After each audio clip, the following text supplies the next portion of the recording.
আচ্ছা বন্ধু, কত স্কুল মানে কি? হ্যালে হন, স্কুল হইছে এমন একটা প্রতিষ্ঠান যেখানে স্যার পড়ায় 2+2 4 আর বাড়ির কাজ দেয় 2+4+2 কত। এইবার পরীক্ষার সময় আসে কি জানো, রাজীবের কাছে 4টি আপেল আছে, সেই 4টি আপেলের ওজন কত, তার বাড়ির পাশ দিয়ে একটা ট্রেন গেছে, এই ট্রেনের গতিবেগ কত, আর সূর্যের আলোর তাপমাত্রা কত।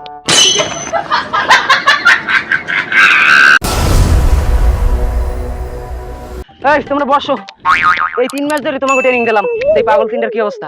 আচ্ছা আকাশ পাগল, তুই কর 3 দিয়ে গুণ করলে কত হয়? ক। গুরু 391। এ পা ভাঙ্গা পাগল, তুই ক 3 দ্বারা গুণ করলে কত হয়? না না, এটা তো মঙ্গলবার হয়। এ মাথা ভাঙ্গা পাগল, তুই ক 3 দ্বারা গুণ করলে কত হয়? গুরু 9 হয়। ও কি বেটা, তুই পারলি কেমনে? গুরু ওই 391 দিয়া মঙ্গলবার বিয়োগ করছি।